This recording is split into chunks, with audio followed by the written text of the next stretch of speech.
بسم اللہ الرحمن الرحیم.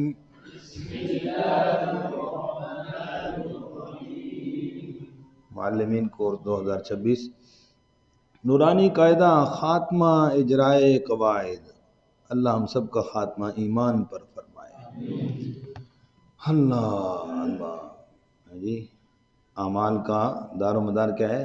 بالخواتین. جی کورس بھی قریب ختم ہونے کے ہیں تو خاص خیال فرمانا. جی فمن یہ عمل تک پڑھ لیا. اس کے اندر کیا ہے جی؟ قواعد کا اجرا ہے. ویسے عموماً بچوں کو ہجا بھی کروایا جاتا ہے چونکہ ہجا کا جو نظم ہے نورانی قاعدے میں اور پھر آگے اما پارا کے اندر بھی ہجا چلتا ہے تو اس کے اندر کمزوری نہیں آنی چاہیے. تو اس لیے اب چونکہ یہاں پر اساتذہ ہیں تو بعض جگہ پہ حروف کا ہجا کرتے ہیں ورنہ اجرا پر توجہ دیتے ہیں. جی یومئذ یصدر الناس.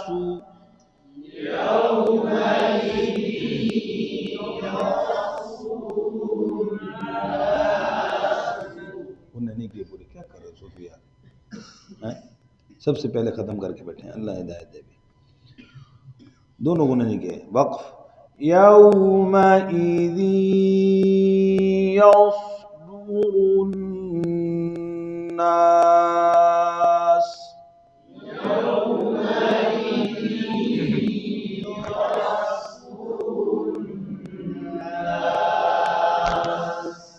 جی تنوین کے بعد کیا حرف ہے؟ یا. حروف ادغام معلوم ہوگا. شاباش. جی آگے را کو پر پڑھیں گے، صاد کو پر پڑھیں گے، آگے نون مشدد پر غنہ. کوئی پوچھ لے بھئی یہ شاد کیوں آئی ہے تو لام تاریخ کے بعد نون شمسی ہے اس لیے یہاں پر شاد آئی ہے. غنہ ادغام مال غنہ ہو گیا. جی تو ادغام ہوا شفوی کی وجہ سے. کون سے ادغام؟ حروف شمسی کی وجہ سے. ٹھیک.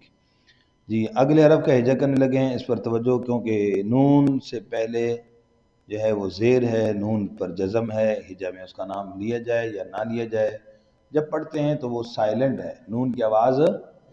لیکن جو حرف حرکات اور سکنات ان جزم والا ہو اس کا ہجا میں نام لیا جاتا ہے. ہجا میں نام شاباش.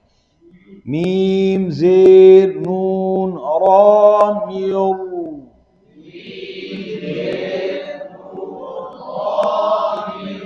میر. را زبر با رب. میر رب. با زیر بی. میر ربی. کاف زبر کا. میر ربی کا. میر ربک. جی نون ساکن کے بعد کیا ہے؟ را. حروف ادغام بلا غنہ وقف بالاسکان. جی اور رسول یہاں پر آگے جب میم کی نون کی زبر کو لام سے ملاتے ہیں ممکنہ غلطی کیا ہے؟ مین اللہ. مین ال میں کیا کیا؟ پہلا لام بھاری کر دیا. لو دوسرا. اب اس میں ایک مشورہ ہے بچے کو بھی ہجا کرواتے وقت توجہ دلانی ہے کہ بیٹا دونوں لام ایک لام کی طرح ہیں لہٰذا دونوں کو پر پڑھنا ہے. دونوں لام جیسے مشدد حرف پڑھتا ہے نا را تو مشدد حرف جو ہے وہ ایک حرف کے حکم میں ایک. اب کیسے پڑھیں گے؟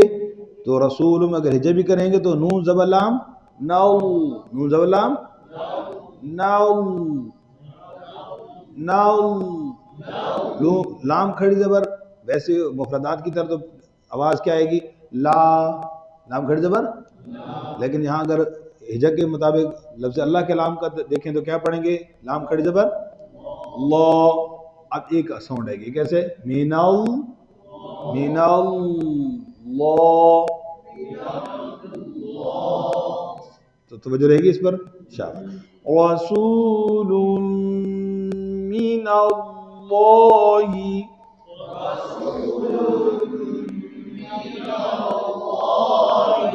رسول من اللہ،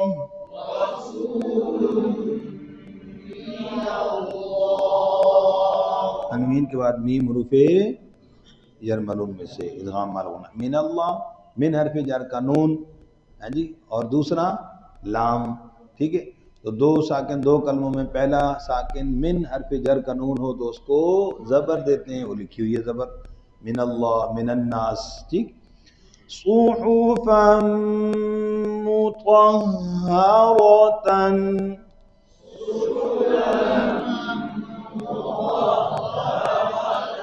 صحفا مطہرۃ،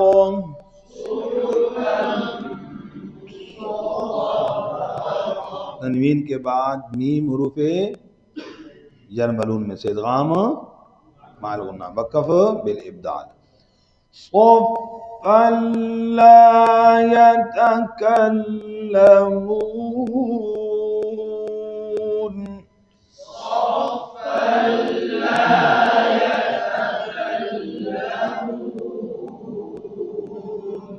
تنوین کے بعد لام حروف ادغام، ادغام کی جو نشانی کیا ہے؟ شد. غننے کی نشانی کیا ہے؟ آواز کا، تو یہاں پر آواز ناک میں ادغام بلا غنہ وقف بالاسکان اور مد عارض وقفی. قلوب یومئذ واجفة أبصارها،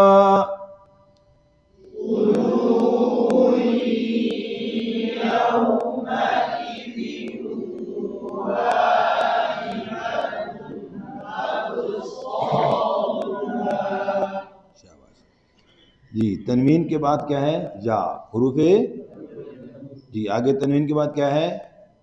واو حروف ادغام مال غنہ. واجفۃ، تنوین کے بعد کیا ہے آگے؟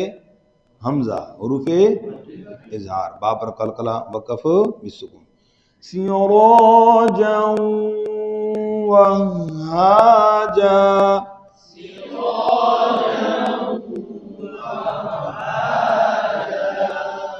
تنوین کے بعد واو یرملون میں سے ملائیں گے تو پھر آگے واو پر شد ہے. تو یہاں پر بس اوقات ذہن میں سوال آتا ہے بچوں کے کہ جی دیکھو یہاں سے آیت شروع ہو رہی ہے اور پہلے حرف پر شد ہو تو کیسے پڑھیں گے؟ پہلے حرف پر، تو پہلے حرف پر شد ہو سکتی ہے جس حرف سے شروع کیا جاتا ہے اس پر شد ہوتی نہیں ہے، ہو بھی نہیں سکتی. تو یہ پھر کیوں ہے؟ تو پھر بتانا ہے، سمجھانا ہے کہ بیٹا جب ملا کر پڑھیں تو اس ملا کر پڑھنے کی صورت میں یہ شد لکھی ہوئی ہے، لیکن اگر وقف کر دیں گے تو آگے پڑھنے کی وجہ سے وہاں پر شد، یعنی شد کا اعتبار نہیں ہوگا. شد لکھی ہوئی نظر تو آئے گی لیکن شد کا اعتبار شابہ. وَأَنزَلْنَا،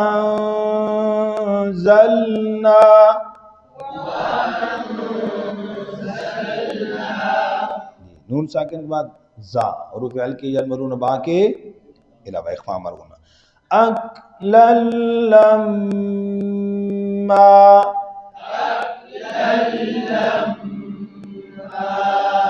تنوین کے بعد لام یر ملون سے ادغام بلا غنہ، میم مشدد کا غنہ وقف بالدال.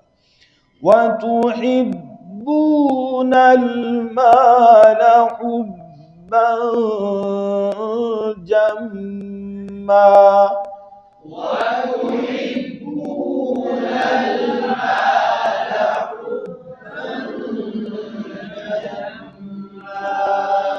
تنوین کے بعد جیم حروف ہلکی یرملون با کے اخفا مال غنہ اور جم میم مشدد پر غنہ وقف بالابدال، دو زبر کی وقف میں الف سے بدلا. آگے انشاءاللہ دوسرے قاعدے آ رہے ہیں اور انشاءاللہ اس کو پھر پڑھیں گے، مشق کریں گے انشاءاللہ.